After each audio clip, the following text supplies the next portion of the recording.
Welcome dear student आपकी class में।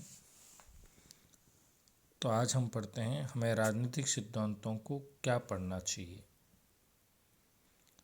हमारे अपने राजनीतिक आदर्श हो सकते हैं, पर हमें राजनीतिक सिद्धांतों के अध्ययन की भी ज़रूरत है क्या, कि राजनीति करने वाले राजनेताओं के लिए या नीति बनाने वाले नौकरशाहों के लिए या राजनीतिक सिद्धांत पढ़ाने वाले अध्यापकों के लिए ज़्यादा उपयुक्त नहीं है।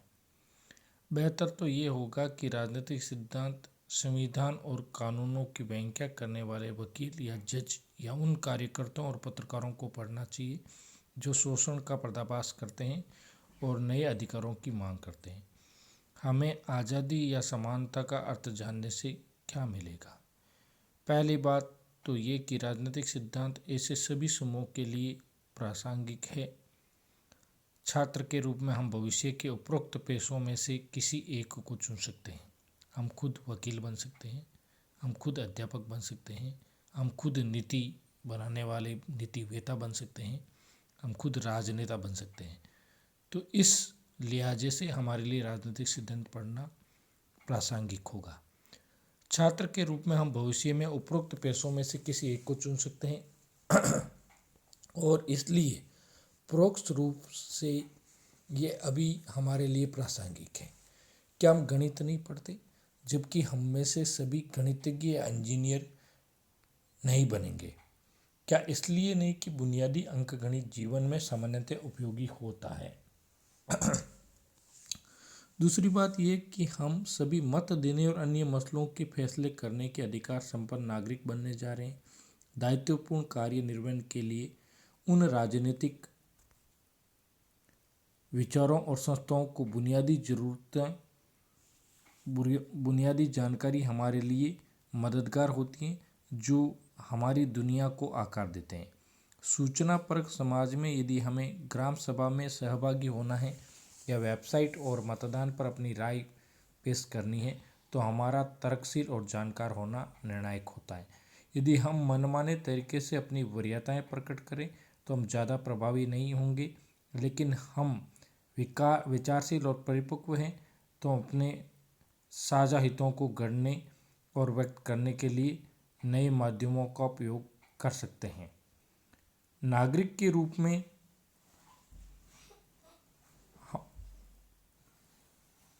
रूप में हम किसी संगीत कार्यक्रम के श्रोता जैसे होते हैं।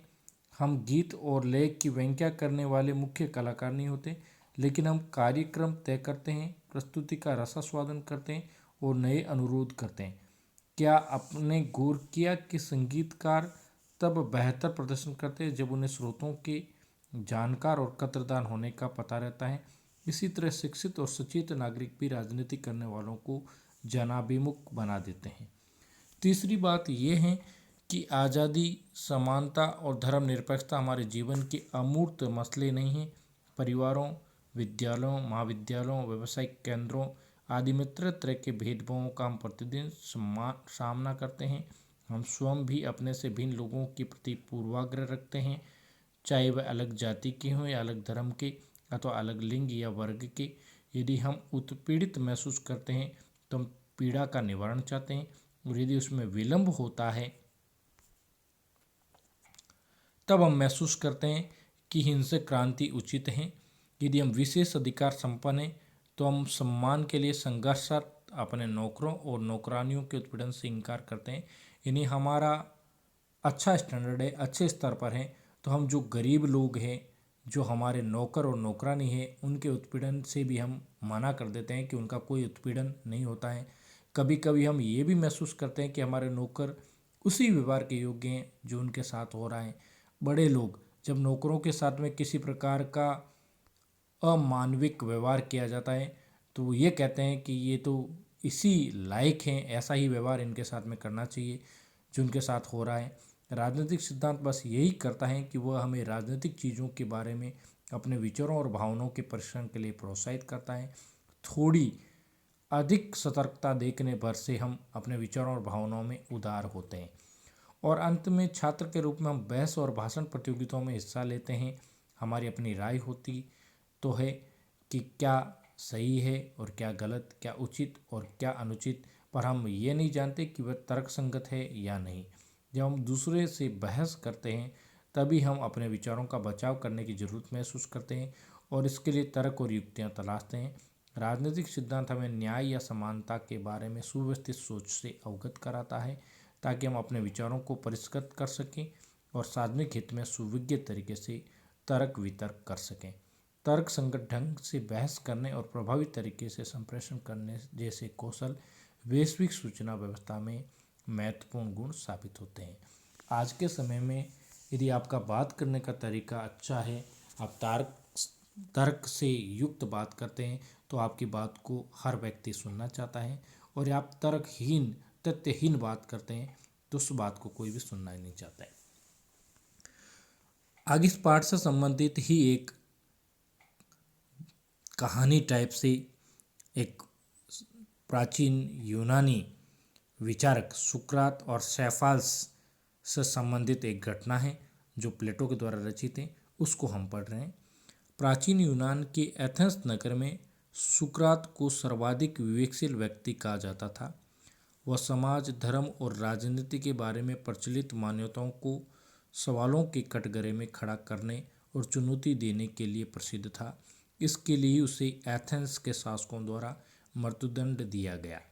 राजा या शासक या सरकार के विरुद्ध कोई भी व्यक्ति पहले खड़ा होता था तो उसके साथ में मृत्युदंड जैसी सज़ा का प्रावधान उन शासकों के द्वारा था। और इस प्रकार के कई लोगों को जब जब राजा का शासन का सरकार का सामना किसी व्यक्ति ने किया है तो उसको इस प्रकार के दंड मिले हैं। उसमें एक सुकरात भी थे। सुकरात के शिष्य प्लेटो ने उसके जीवन और विचारों के बारे में विस्तार से लिखा है। प्लेटो ने अपनी पुस्तक द रिपब्लिक, अंडरलाइन कर लें और याद भी कर लें ये बिल्कुल, द रिपब्लिक, कई बार प्रश्न पूछा जाता है द रिपब्लिक के रचयिता कौन है, प्लेटो। और प्लेटो ने इस किताब के अंदर अपना न्याय सिद्धांत दिया था। मैं सुकरात के नाम से एक चरित्र गढ़ा और उसके माध्यम से इस सवाल की जांच पड़ताल की कि न्याय क्या है। ये पुस्तक सुकरात और सेफाल्स के बीच एक संवाद से प्रारंभ होती है। सुकरात और सेफाल्स के बीच में बातचीत से ये शुरू होती है। इस संवाद के दौरान सेफाल्स और उसके मित्र समझने लगते हैं कि न्याय की उनकी दृष्टि अपर्याप्त है और इसे स्वीकार नहीं किया जा सकता। सुकरात के तरीके में महत्वपूर्ण बात यह है कि किसी दृष्टिकोण में निहित सीमाओं और असंगतियों को उजागर करने के लिए वह तर्क बुद्धि का प्रयोग करता है। उसके विपक्षी आखिरकार स्वीकार करते हैं कि उनके विचार जिनमें वे जीते थे चलने वाले नहीं हैं। आगे पढ़िए और देखिए कि सुकरात ने ये कैसे किया। सेफाल्स, तुमने अच्छा कहा, मैंने जवाब दिया, लेकिन जहाँ तक न्याय की बात है ये है क्या? सत्य बोलना और अपना ऋण चुकाना, बस इससे अधिक कुछ नहीं। और क्या इसके भी अपवाद नहीं होते? जरा सोचिए, एक मित्र शांतचित्त भाव से अपने हथियार मेरे पास जमा कर देता है और उन हथियारों को वह ऐसी स्थिति में वापस मांगता है जब उसका दिमाग शांत नहीं है। ऐसी स्थिति में क्या मुझे उसे हथियार वापस कर देने चाहिए? आप बिल्कुल सही हैं, उसने कहा, लेकिन तब सत्य बोलना और ऋणों को चुकाना न्याय की सही परिभाषा नहीं है। मैंने कहा, पहले हमने सीधे सीधे कहा था कि अपने मित्रों के साथ भला करना और अपने शत्रुओं के साथ में बुरा करना न्याय है। इसकी जगह हमें कहना चाहिए कि मित्र अच्छे हों तब उनके साथ अच्छा करना और जब शत्रु बुरे हों तब उनके साथ बुरा करना न्याय है। हाँ, मुझे ये ठीक लगता है।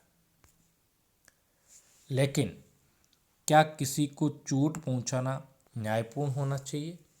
निस्संदेह, जो दुष्ट और शत्रु हैं उन्हें चोट पहुंचाई जानी चाहिए। जब घोड़े घायल होते हैं तब उनकी स्थिति पहले से बेहतर होती है या बुरी? तो उत्तर होगा पहले से बुरी होती है।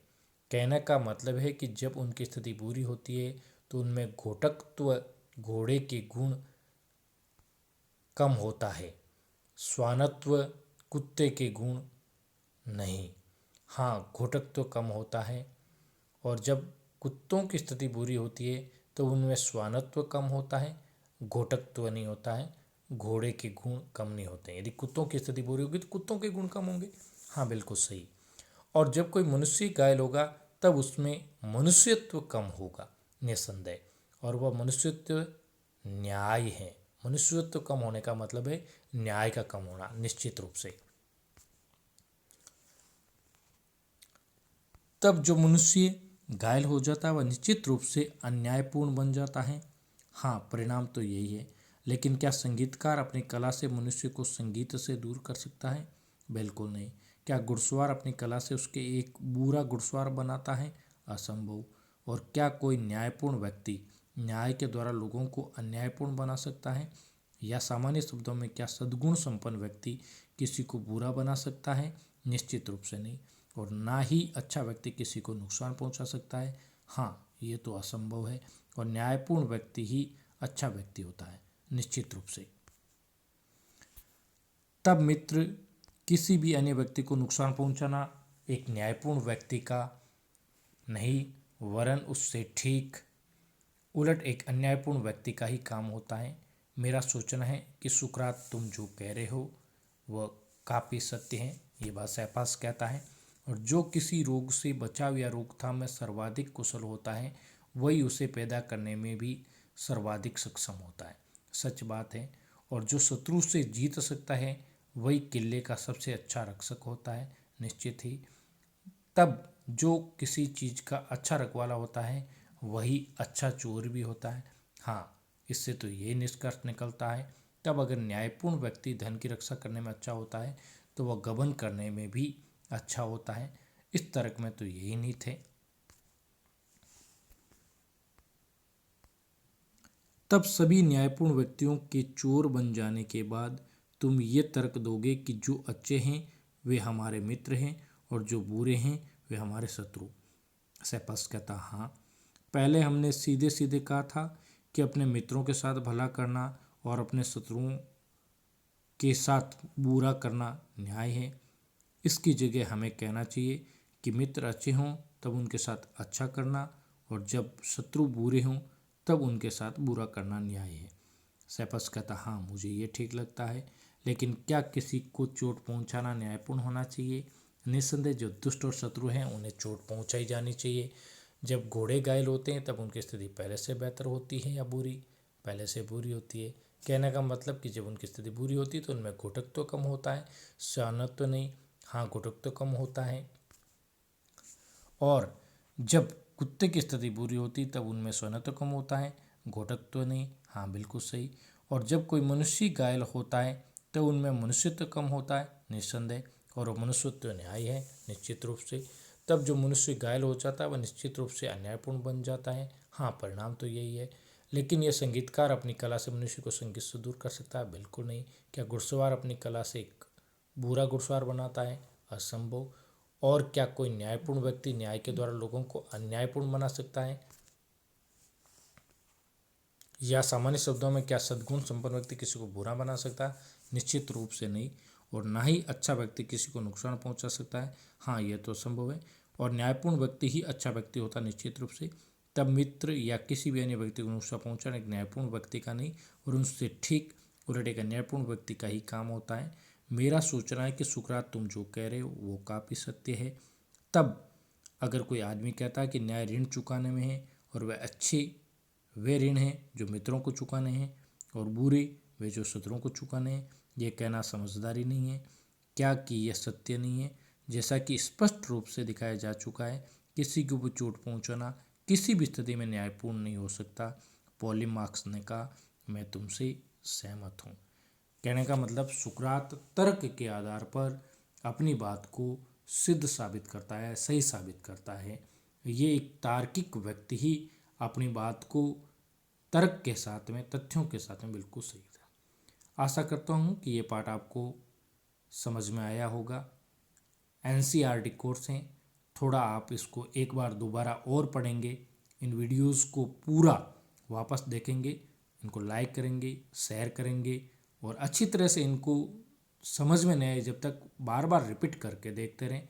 और अपनी किताब की सहायता लेकर के भी वापस इनको अच्छी तरह से पढ़ें। आशा करते हैं आपको ये बिल्कुल पाठ समझ में आएगा। आगे इस पाठ के प्रश्न उत्तर के बारे में अपन नेक्स्ट वीडियो में चर्चा करेंगे। जब तक के लिए थैंक यू, बने रहिए।